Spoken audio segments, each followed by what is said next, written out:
Hello guys, welcome to daily education info Telugu YouTube channel.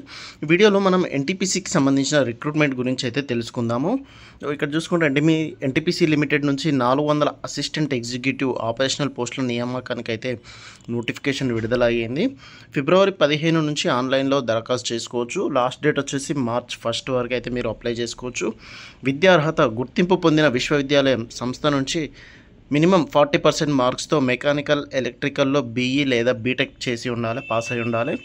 వయోపరిమితి గరిష్టంగా 35 సంవత్సరాలు, అంటే మ్యాక్సిమం ఏజ్ వచ్చేసి 35 ఇయర్స్ ఉంది. అండ్ ఏజ్ రిలాక్సేషన్ కూడా మీకు ఉంటుంది ఎస్సీ, ఎస్టీ, ఓబీసీ, పీడబ్ల్యూబీడీ వాళ్ళకి. అండ్ శాలరీ మనకు 55,000 వరకు అయితే ఉంటుంది నెలకి. అప్లికేషన్ ఫీ చూసుకుంటే జనరల్, ఈడబ్ల్యూఎస్, ఓబీసీ వాళ్ళకైతే 300 రూపీస్ ఉంటుంది. SC, ST, PWBD and female వాళ్ళకైతే అప్లికేషన్ ఫీజు అనేది లేదు, ఫ్రీగా అప్లై చేసుకోవచ్చు. ఎంపిక ప్రక్రియ, సెలక్షన్ ప్రాసెస్ చూసుకుంటే రాత పరీక్ష ఉంటుంది, ఇది కంప్యూటర్ బేస్డ్ టెస్ట్ ఉంటుంది. దాని తర్వాత పర్సనల్ ఇంటర్వ్యూ ఉంటుంది. ఈ రెండింటి బేస్డ్ మీద మీకైతే సెలక్షన్ అయితే జరుగుతుంది. ముఖ్యమైన తేదీలు ఇప్పుడే చూసుకున్నాం. ఫిబ్రవరి 15 నుంచి స్టార్ట్ అవుతున్నాయి, మార్చ్ 1 లాస్ట్ డేట్. ఎలా దరఖాస్తు చేసుకోవాలి? దరఖాస్తు చేసుకోవడానికి మనకు అఫీషియల్ వెబ్సైట్ అయితే ఉంది వాళ్ళది, ntpc.co.in అయితే అఫీషియల్ వెబ్సైట్. దాంట్లో కెరీర్స్ అనే మెనూకి వెళ్ళిన తర్వాత అక్కడ మనకు నోటిఫికేషన్, దీనికి సంబంధించిన నోటిఫికేషన్ కనిపిస్తుంది, అసిస్టెంట్ ఎగ్జిక్యూటివ్ పోస్ట్ది. సో అక్కడ నుంచి దానిపైన క్లిక్ చేస్తే మీరైతే అప్లై చేసుకోవచ్చు. నేను ఒకసారి చూపిస్తాను. ఇక్కడ అప్లై ఆన్లైన్ ఉంది కదా, దీనిపైన క్లిక్ చేస్తే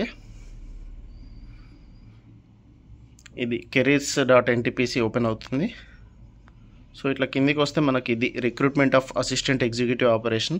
ఇక్కడ ఏడీవీటీ నెంబర్ అని ఉంది, ఇక్కడ దానిపైన క్లిక్ చేస్తే అడ్వర్టైజ్మెంట్ ఇంగ్లీష్ అయితే నోటిఫికేషన్ పీడిఎఫ్ ఓపెన్ అవుతుంది, హిందీది అయితే హిందీ ఓపెన్ అవుతుంది.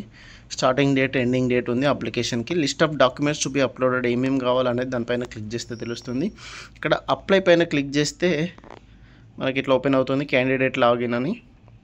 మీరు ఆల్రెడీ రిజిస్టర్డ్ యూజర్ అయితే లాగిన్ అవ్వండి, లేదా న్యూ యూజర్ అయితే ఇక్కడ న్యూ ఇయర్ రిజిస్ట్రేషన్ అని ఉంది, దీనిపైన క్లిక్ చేసి మీరు లాగిన్ అవ్వచ్చు.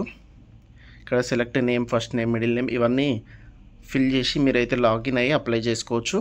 మీకు ఏమైనా డౌట్స్ ఉంటే కామెంట్ సెక్షన్లో అడగండి. వీడియో నచ్చితే షేర్ చేయండి. Thank you friends.